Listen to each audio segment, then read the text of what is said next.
Aggressor Adventures. For over 35 years, we've designed adventure vacations around the world, helping travelers experience the majesty of the oceans and the call of the wild on our dive trips, river cruises, and safaris. From the Galapagos Islands and the South Pacific to the land of the Faroes on the Nile River, with personalized service in every vacation destination. Aggressor, Adventures of a Lifetime. From the Apostrophe Podcast Network. Hello, everybody. You're surviving life with Les Stroud.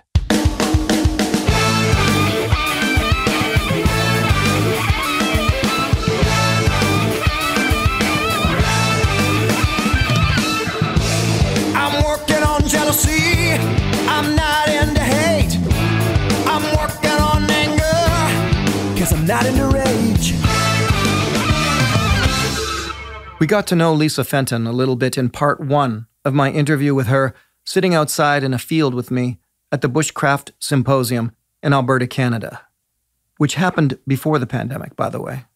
It's so wonderful to bring a sense of academia to a field of study long dominated by testosterone-laden Jeremiah Johnson wannabe men bent on proving out their axe-throwing, fire-starting, and shelter-building skills. And doesn't it just take a woman to bring in the intellectual side of a skill set everyone seems to think you need to be rough and rugged to carry out? Of course, in reality, it's a woman in the movie Jeremiah Johnson that shows the big tough mountain man how to actually catch food in the form of a grouse for dinner. But I digress, which I do a lot. Where was I? Oh yeah.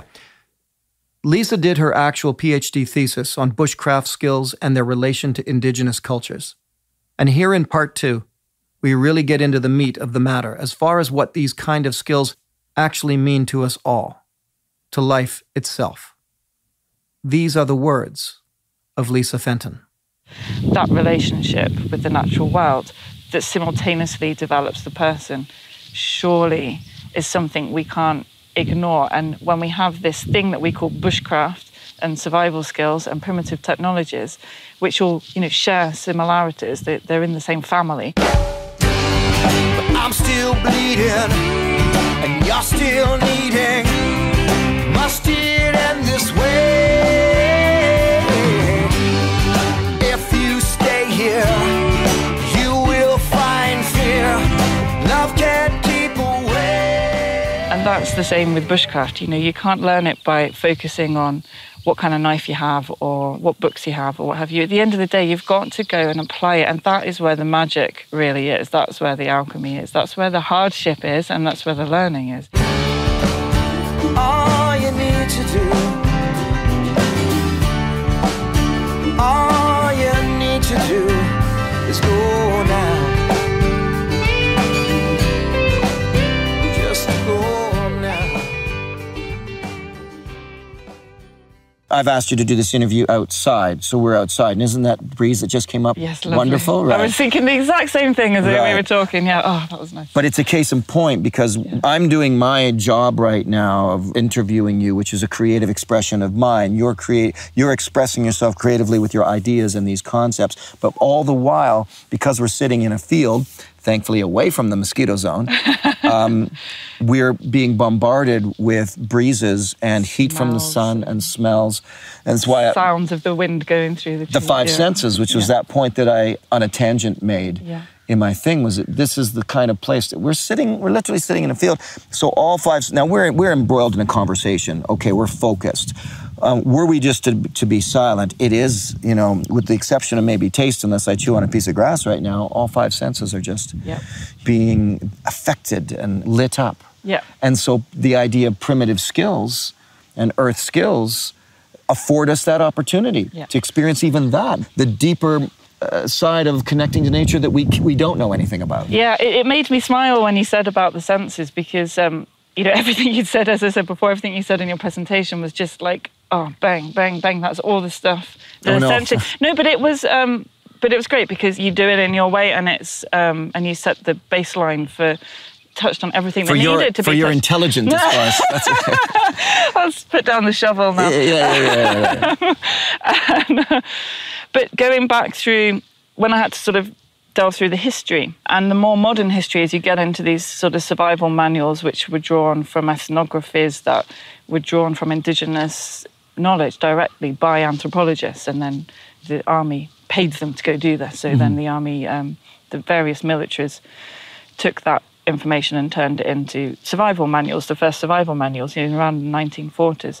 But at the beginning of all of these, there's often, there's a foreword or a prologue or whatever you call it. Almost in every one, it talked about not just survival, but this idea of, and these skills give man, because it was man, everything. Mankind. Man confidence. Well, no, because it was very military, so it was literally men.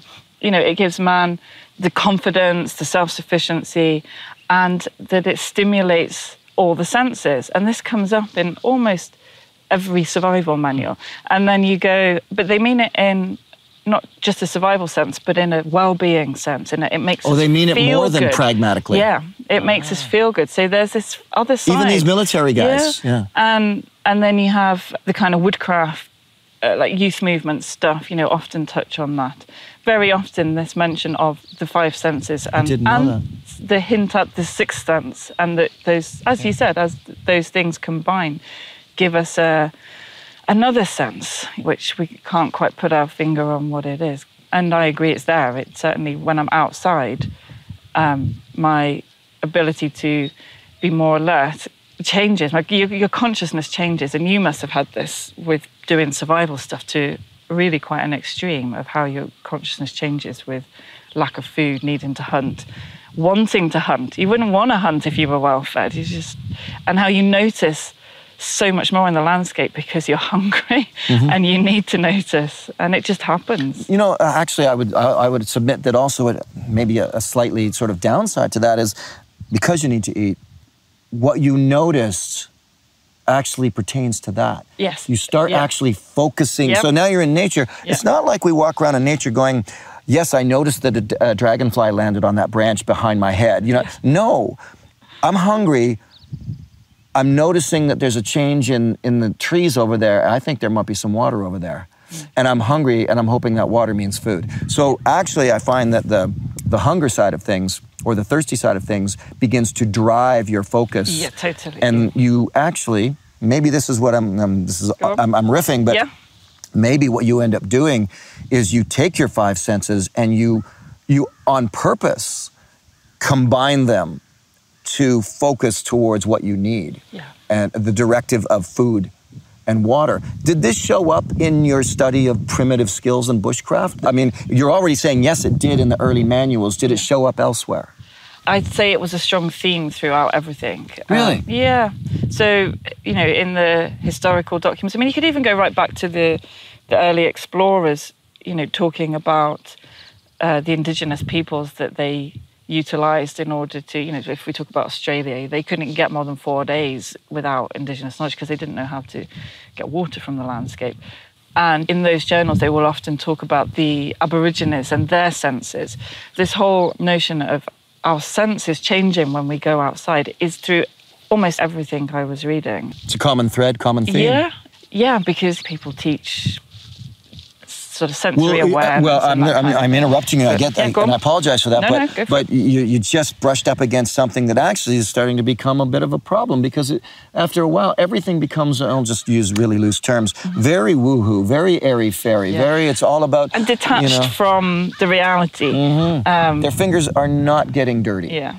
They're sitting in the field and allowing nature to fill them. And I do that. I force bathe all the time, regularly. That is my meditation is, I don't have a mantra, I don't have anything. I just go and I sit in nature. Yeah, I'm the same. And what you say is actually really important, and I actually kind of brushed on this at a conference where it was a Nature Connections conference, and people are doing some really good work out there looking at the importance of nature connection and how connected to nature people feel, and there's these nature connection scales, and we talk about forest bathing and walk and talk therapies, and this is all great. We're going in the right direction. Nature is good for us. We need it. It helps us to feel better.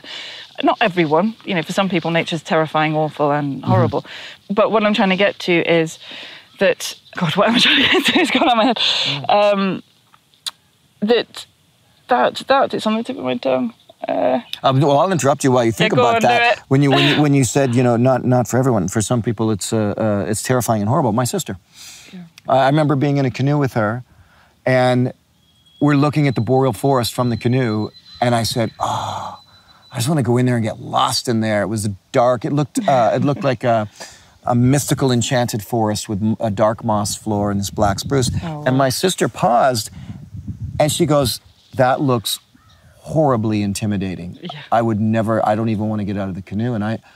And then I knew I must be adopted because you're not my sister. Like, what? And, but then I have to give that to her and understand that this levels of engagement. Nature connectedness, yeah. Yeah, what I was going to say was process. So there's forest bathing's great and it's nice, and there's scientific studies to show how people, their brains change, they relax, they're less stressed, their attention improves.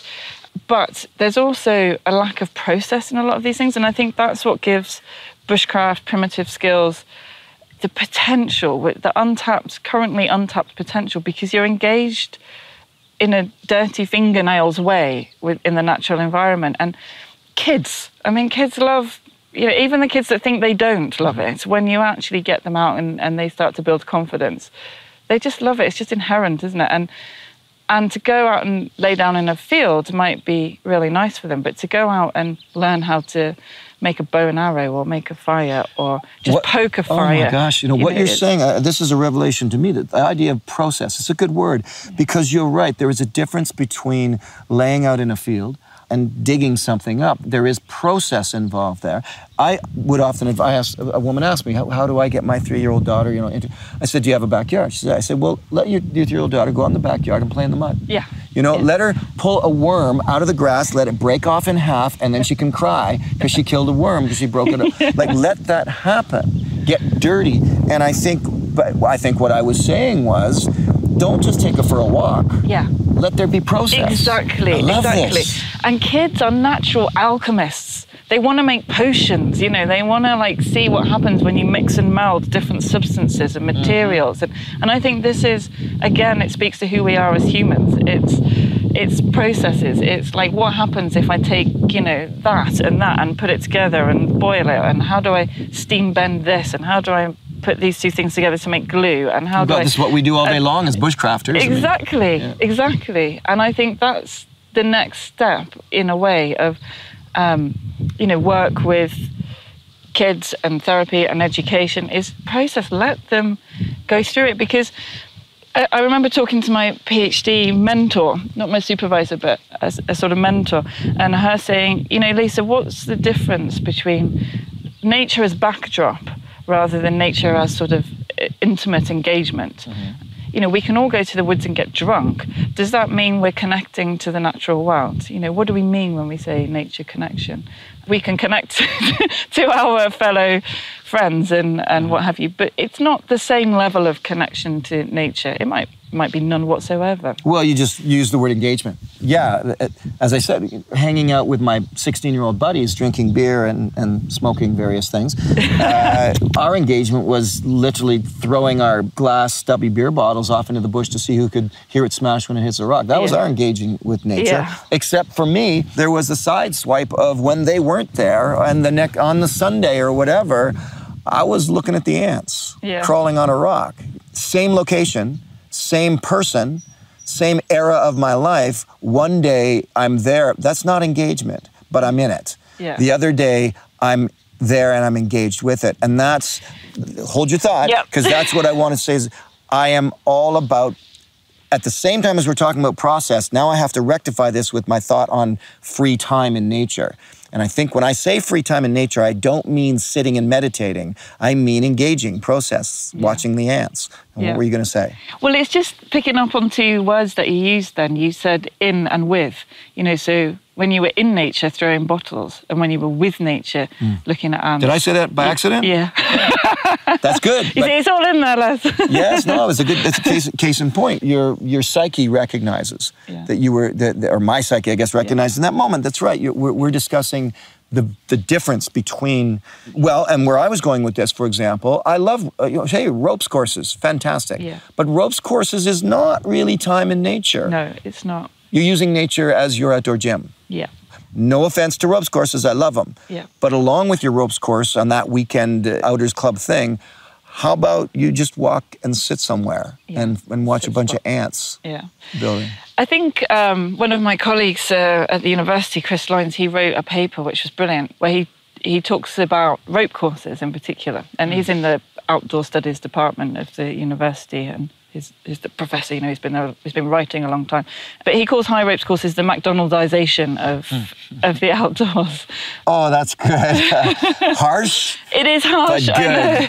But good. No, I see what he's saying. Yeah. That analogy is ripe because that is, and if I may, we almost run the same risk with primitive earth skills and bushcrafting by being focused on the knife. Exactly. Yeah. We run the same risk, and it's happening. And kit can be lovely. We can all look at a beautiful teepee and go, oh, that's gorgeous. That'd be lovely to live in there.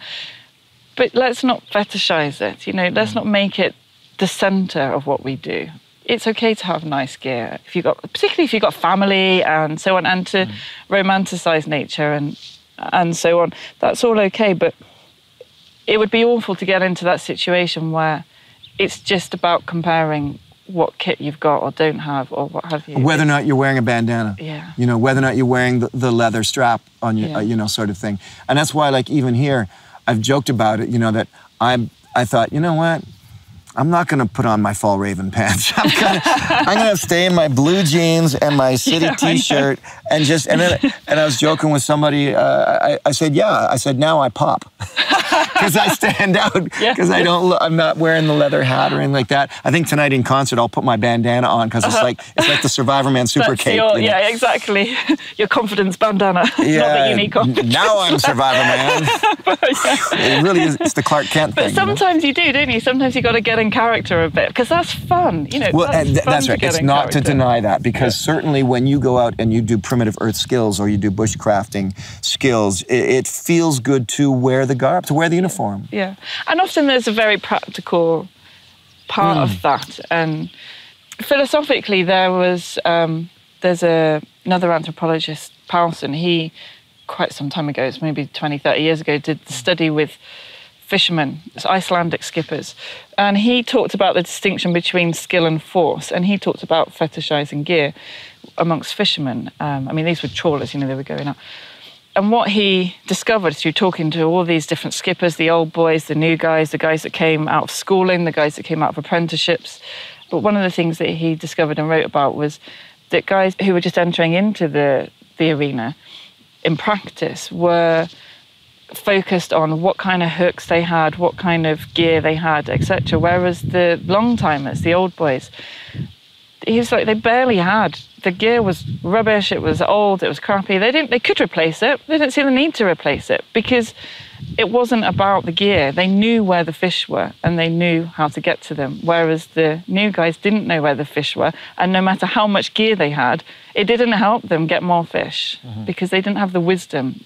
It's the Greeks talk about different types of knowledge and kind of newbie knowledge. It all has to start with training. It's what they called episteme. And it's, we teach always cut away from yourself with a knife. Never cut towards yourself unless you've been taught techniques to do it. Always do it like this, only ever do that, etc. And that's a training environment. But you should move out of that training environment and into a broader educational environment where the answers are, it depends. There's no one answer to a question. It depends where you are, how you feel, what's the affordances in the landscape, what's the possibilities. But eventually, it should end up in what the Greeks called phronesis, which means practical wisdom. And that's what these old guys have. And I think it was Aristotle or Plato that said, young people can't be wise because they just haven't had enough time. It takes time to get to that point of wisdom. And I guess that's why elders were valued, because they'd seen and done so much. Recorded live off the floor, as they say, all the musicians in one room at one time. This is from my album, Les Stroud and the Campfire Kings, Barn Sessions 3, Off the Grid. Oh, that's a long album title. This is my song, Go Now.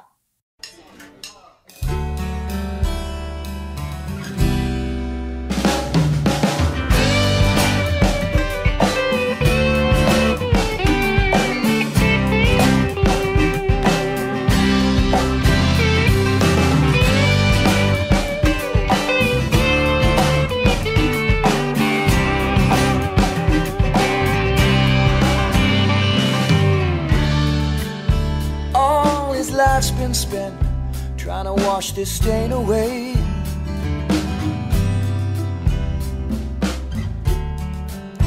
Years have come and gone, confusion stays. Well, he'll just want you, I just need you. Just go on your way. If you leave, you would not have to cry another day. All you need to do, all you need to do is go now. Just go now.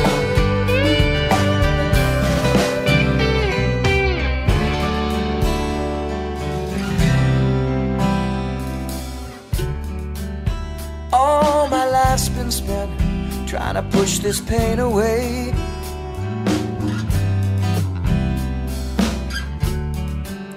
Discoloration spreads across a weathered page. I'm still bleeding and you're still needing. Must it end this way? If you stay here, you will see fear. Love can't keep away. All you need to do, all you need to do is go now. Just go now.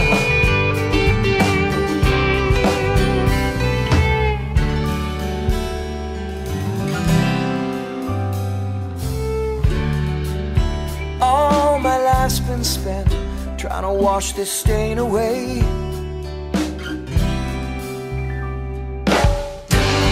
But I'm still bleeding and you're still needing. Must it end this way? If you stay here, you will find fear. Love can't keep away. All you need to do is go now. Find a lover who won't destroy your heart. Pick up your clothes from the floor and go now. Just go now. Just go now. Just go now. Before we fall apart. Before this loving starts. Before I break your heart. Before I break your heart. Stop me now. Stop me now. Stop me now. Before I break your heart. Before I break your heart. Stop me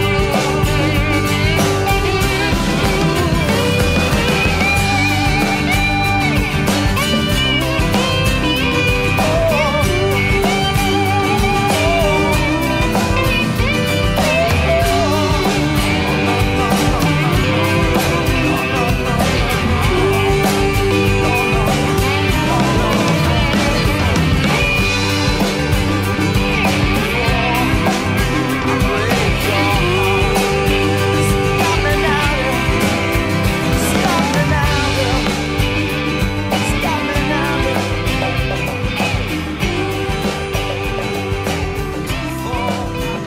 heart.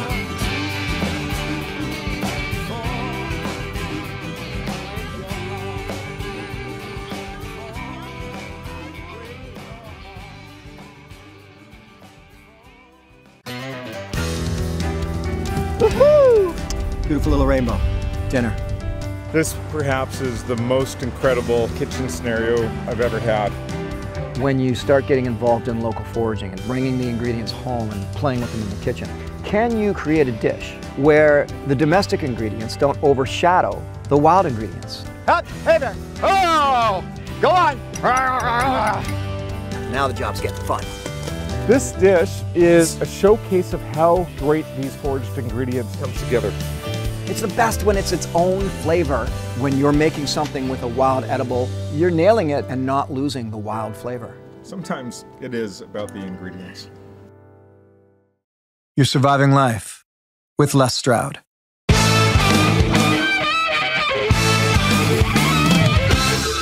And that speaks to what we were talking about earlier is, you read Maurice Kochenski's book on bushcraft and then you're teaching something a week later. The wisdom is not there.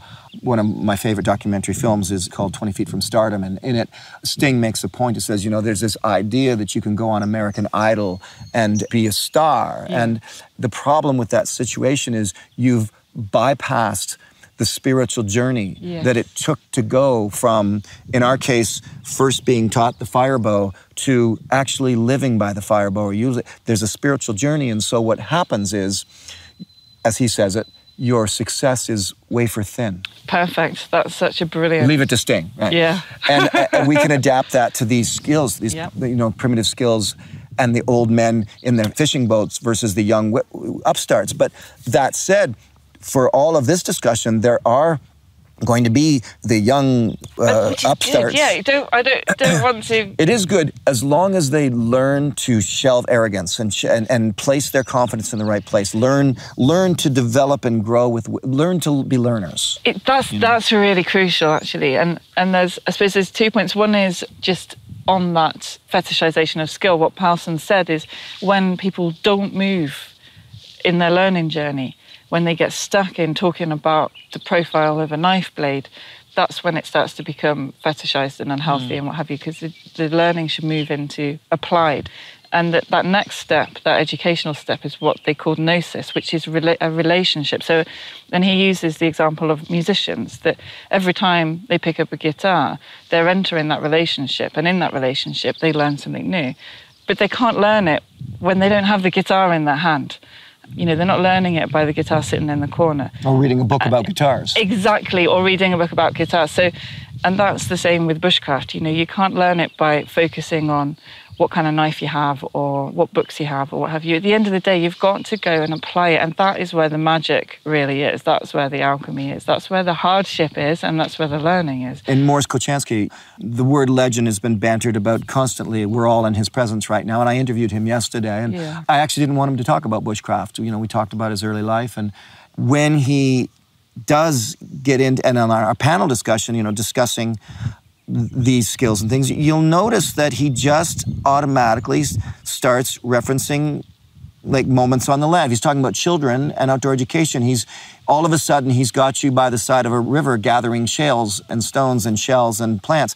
He's not talking in heady senses. Yeah. He's certainly not talking gear. He's literally, in my case, he was talking about getting an egg carton, a couple of 7-year-olds, and going to the river's edge and saying, fill each hole with something different. Oh, brilliant. Right? Yeah. And then you go home, and then you can discover what each of them are, and you will do some book learning in that sense. But it started with the process, right? The experience, the process, the hands. The kid had to bend down, had to pick up and go, what's this? Oh, well, let's go find out. In fact, it's a pileated woodpecker's chip because you're at the base of the tree and you can see That was the other point, learning how to learn. So I think that was what, for me, my entry into bushcraft, which was really when I apprenticed Ray, I realised I was learning how to learn for the first time in my life.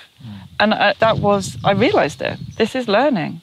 And this is what I think these skills can do. And education, as a university lecturer, I'm getting people come in, and young people come in at 18, 19 years old. And I have to teach them how to learn because the system has just shut them down. You sit there and we'll tell you what you need to know, and then you tick the right boxes, fill in the right answers, and you go to this textbook and you learn this and you write an essay about this, and then they get to university and we say, well, here's some ideas. What do you think about that? And it's just silence. Oh, man. So we literally have to teach them to have the confidence to think, to actually think and analyse and critique, because they're not really asked to critique very much at a school level. You've got to accept, and it makes people, what's the word, sort of, there's an apathy with it. Mm-hmm. Whereas things like bushcraft and survival and primitive technology, it forces curiosity. You can't just sit there and, because nothing's going to come. You've got to go and find it. Well, then there's the battle against complacency, because once you apply it and say, and now you're going to eat dinner tonight, that's all provided, and there's firewood and everything, but you've only got one way to get the fire going, and that's with your fire bow. So now the complacency of the skill of fire bow use is replaced by the need of that fire bow use. That was something else I talked about in the presentation, was friction fire was one of the other case studies that I did, and what was the motivation. And I mean, in my early career, quite often I was at various shows and stuff demonstrating friction fire, and I don't know how many times somebody walked up and said, "Do you need a match? Do you need a lighter?" Oh my God! Yeah. And I think we've all experienced this. Yeah. But it did used to make me think, what am I doing, and why am I doing this? And when I came to the PhD, that was still with me. That question of, why are we doing this? And why bother? Here's a lighter. Yeah. Yeah. I'm interrupting you, but there's in line with this, I'm just sensing something. I was 30 years old. 35. The first time I experienced the joy of completion. So up until that point in my life, I'd never completed anything I started. Never completed anything. Now, yes, I'd become this, I'd become that. I'd become many things. In fact, I was a very experienced survival instructor. I'd become many things, but I never felt like I completed anything, and here's the word, creatively. And that was when I actually produced my first documentary film, Snowshoes in Solitude, which then unleashed a whole different life for me in many ways. And this is it. When you talk about process and being in nature, there's our five senses, there's our experience, there's our forest bathing. Process, there's our touching the ground, the earth, the skills, the things we're doing. And then the final outcome is thriving, is living because of this process. To me, that is the joy of completion. And that's what I would want, say, young people who are learning bushcraft skills to understand. There is an end goal here called completion. Yeah. Get to a point of feeling complete with these skills. Yeah, so you're going through a process, and a difficult process with friction fire. It's not easy.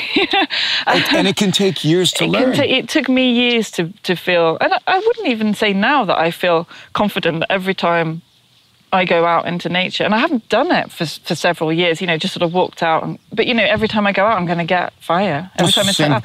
It would be foolish to think that, All these other very highly skilled people at this Bushcraft Symposium have the same, they'll admit the same thing. David Halliday, whom we know and love, one of my mentors, if I say, go make a fire, he'll go, okay, I'll try. Yeah. And he knows it might not happen. Yeah. Yeah, and it teaches, these processes teaches us things like humility. So when I did my research into friction fire, and I put out a questionnaire, and hundreds of people responded, which was fantastic, and wrote lots of stuff in there. One of the questions was, what do you consider bushcraft skills? And I think I asked them to give me 3 examples. And I was expecting friction fire, knife use, shelter building, foraging, these kinds of things. And at least 50%, I can't remember what the percentage was, but it was at least 50% came back and said humility, patience, observation. Yeah, I was stunned. I was absolutely I couldn't have guessed stunned. that. I couldn't have guessed that. I didn't expect that at all. And I was really like, what? First of all, I thought, oh, God, no, that's not what I wanted. And then I thought, oh, wow, this is really interesting. So bushcraft skills to people are inequalities to a lot of people. And even those who wrote fire, shelter building, probably if you spoke to them and interviewed them, they would very soon be, and this is what I found, they would very soon mention particular qualities, and it would be tenacity, humility, observation. Wow. I did not expect that. You just said a great quote that I hope you keep saying, which is, bushcraft skills are inner skills. Yeah. That's powerful. That's really good. Yeah. I've never put that together, but that's what I talk about all the time. Yes, and that's exactly. It's summarized right there. Yeah. And I don't want to commandeer too much more of your time, so what I'd like you to do is I'm assuming, again, not being a person of academia, that all great theses. What is the plural of thesis? Thesis? I think it's just thesis. Okay, thesis. All great theses require a conclusion. in like, 3 sentences or less. What was your conclusion? Oh, God. On the spot. The conclusion was about that it is an inner thing and that it speaks to the development of humans, and that going forwards there's a huge arena that we should be associating with bushcraft skills around skill in connection to nature. This isn't skill just in a workshop, this is directly out there in connection to nature, develops inner qualities in people as well as external skills, and that these things could be really useful in the world of health, well-being and education. And there was something I was going to add to that. That's kind of it. But there was something I was going to add to it and it's just gone. That's really annoying. Do you want to go read your thesis? Exactly. But I think, in a nutshell, that's what it got to. In today's the other context was in today's world of environmental crisis. That relationship with the natural world that simultaneously develops the person surely is something we can't ignore. And when we have this thing that we call bushcraft and survival skills and primitive technologies, which all share similarities, they're in the same family. When we have this, we should be utilising it, because these things speak directly to our own Indigenous knowledge and our own feeling of indigeneity in a landscape and our feeling of belonging. And if we want to care about something, we need to feel we belong to it. So, yeah, I think that's probably the conclusion in a few more sentences than 3. Well, with the sun on us and the wind blowing and the dandelions fluffing up beside us and the wind blowing across your microphone at times and all of that, I'm actually defeating what I was about to say, which is I'm leaving you with the last word. So thank you. Thanks, Les. It's been a pleasure. I have always maintained that my not-so-hidden agenda, if you will, my underlying mission of producing the series Survivorman, was to connect people to nature. The survival skills and the skills called bushcraft, as well as primitive technology, were always truly only one thing for me: facilitation. They were simply a way to get you interested in nature again. Sure, you might go out to survive while taking some course, and you might get excited about building shelters and fire starting and tanning hides and making bows and arrows, but all of those skills force you to slow down and touch the earth in ways you had perhaps never done before. In truth, I could care less if you ever learned how to do the firebow. I just care that you get out and fall in love with the natural world, with nature, with animals, with trees, with insects, with fish, with the rain and the snow, with the wind and the stillness. If you do, and this I can promise, it will change your life for the better.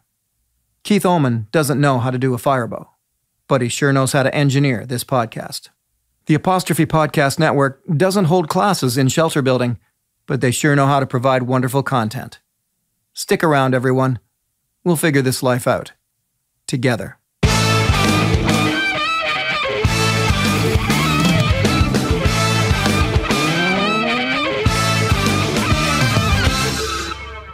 Oh, wait, hang on. My new series, Wild Harvest, is airing now on American Public Television. Check to see which station's signal reaches your area, and that includes, by the way, Canada. It's all about local foraging. I take you out and teach you what you can gather for a wild edible feast. A feast prepared by a 5-star chef, Paul Rogalski. As well, head over to my YouTube channel, Survivorman-Les Stroud, where I'm uploading tons of free content weekly for you to enjoy, including archived Survivorman, Survivorman Bigfoot, director's commentaries, and new music, just to mention a bit of what's there. The secret, by the way, is to click on the playlists. Lastly, and in time for Christmas, the second printing of my 20th anniversary film collection, featuring 76 films, is available through my website, lesstroud.ca. Okay, thanks. Go ahead. What are you waiting for? Click on subscribe, and then click on something else. Or go be productive.